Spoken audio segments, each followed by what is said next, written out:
Hello मेरे प्यारे बच्चों, कैसे हैं आप सब। आशा करती हूँ आप सब अच्छे होंगे। तो बच्चों शुरू करते हैं कक्षा 5 संस्कृत का अध्याय नंबर 10। हमारे अध्याय का नाम है बच्चों सुभाषितानि, यानी कि अच्छे वचन।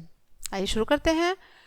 सबसे पहला वचन है बच्चों, पुस्तक कथा तू या विद्या परहस्तगतम धनम कार्य काले समुत्पन्ने नैसा विद्या नैत ध्वनम। यहाँ पर कहा गया है बच्चों कि पुस्तक कथा तू या विद्या, पुस्तक कथा जो पुस्तक होती है उसमें रखी हुई विद्या और परहस्तगतम धनम और दूसरे के हाथ में गया हुआ धन हमारे किसी काम का नहीं होता। कार्य काले समुत्पन्ने नैसा विद्या नैत धनम। अगर हमें समय समय पर ये हमारे काम नहीं आते, क्योंकि जो ज्ञान होता है वो पुस्तक में होता है और जो धन होता है वह दूसरों के हाथ में होता है। तो ऐसी विद्या और ऐसा धन हमारे किसी काम नहीं आते हैं। दूसरा वचन है बच्चों, हस्तस्य भूषणम दानम सत्यम कथ्यस्य भूषणम। जो हाथ का आभूषण होता है बच्चों वो क्या होता है, दान। जो दान होता है वो हाथ का आभूषण होता है। और जो कंठस्य भूषणम, जो कंठ का भूषण होता है वो क्या होता है, सत्यम। जो सत्य होता है वो हमारे कंठ का आभूषण होता है। श्रोतस्य भूषणम शास्त्रम, जो हमारे कान का आभूषण होता है बच्चों वो क्या होता है, वो शास्त्र होता है। ठीक है, भूषणम किम प्रयोजनम, और जो आभूषण होते हैं उनका क्या ही प्रयोजन है। तीसरा है न कश्चित काश्य चित्रमित्रम न कश्चित काश्यचिद रिपु। न कश्चित, ना तो कोई काश्य चित्रमित्रम होता है, ना तो कोई किसी का मित्र होता है और ना ही कोई किसी का रिपु कौन होता है बच्चों, ना ही कोई किसी का शत्रु होता है। न तो कोई किसी का मित्र होता है और न ही कोई किसी का शत्रु होता है। व्यवहारेण मित्राणि, व्यवहार से ही मित्र होते हैं। जानते रिपवस्था, और व्यवहार से ही हमारे शत्रु होते हैं। ठीक है, हम अपने व्यवहार से ही किसी को भी मित्र बना सकते हैं और अपने व्यवहार से ही किसी को भी शत्रु बना सकते हैं।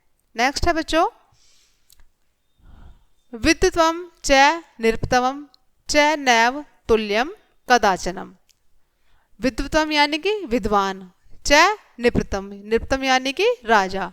जो विद्वान होते हैं और जो राजा होते हैं, नैव तुल्यम, दोनों एक समान नहीं होते हैं। क्यों नहीं होते हैं, स्वदेशे पूज्यते राजा। जो राजा होता है वो अपने देश में पूजे जाते हैं। जो राजा होता है वो सिर्फ अपने देश में पूजा जाता है। और जो विद्वान होता है, विद्वान सर्वतम पूज्यते, जो विद्वान होते हैं वो सभी जगह पूजे जाते हैं। ठीक है बच्चों, आगे है सर्वे भवन्तु सुखिन सर्वे सन्तु निरामय सर्वे भद्राणि पश्यन्तु मां कश्चित् दुख भाग भवेत्। सर्वे भवन्तु सुखिन यानी कि सभी सुख को भोगें। जो संसार में सभी हैं व्यक्ति हैं वो क्या प्राप्त करें, सुख को प्राप्त करें, यानी कि सुख को भोगें। सर्वे सन्तु निरामय, और सभी निरोगी हों, यानी किसी के शरीर में कोई दुख ना हो, सभी निरोगी हों। सर्वे भद्राणि पश्यन्तु, सभी अच्छा देखें, सभी लोग सब कुछ अच्छा देखें। मां कश्चित् दुखम भागवेत, और कोई भी दुख को ना भोगे। आगे है बच्चों, उद्मेन हिम सिद्ध्यन्ति कार्याणि न मनोरथ है। उद्मेन हिम सिद्ध्यन्ति यानी कि परिश्रम से ही सभी कार्य संभव हैं। ठीक है, मनोरथ है, कार्याणि न मनोरथ है, और जो इच्छा से कोई कार्य पूर्ण नहीं होता। कार्य जो पूर्ण होता है बच्चों वो परिश्रम से होता है, इच्छा से कोई भी कार्य सिद्ध नहीं होता है, सिद्ध्यन्ति नहीं होता है। नहीं सुप्तस्य सिंहस्य पिर्वंशति मुखे मृगा। नहीं सुप्तस्य यानी कि सिंहस्य पिर्वंशति मुखे, सोते हुए जब सिंह सोया हुआ होता है, यानी कि जब शेर सोया हुआ होता है, सोते हुए शेर के मुंह में स्वयं हिरण प्रवेश नहीं करता है। उसको खाने के लिए भी उसको मेहनत करनी पड़ती है। ठीक है, तो ये था बच्चों आज का हमारा पाठ। हमारा पाठ यहीं ख़त्म होता है। आई होप के सभी को समझ आया होगा बच्चों। मिलते हैं अगले पाठ में, तब तक के लिए बाय बाय।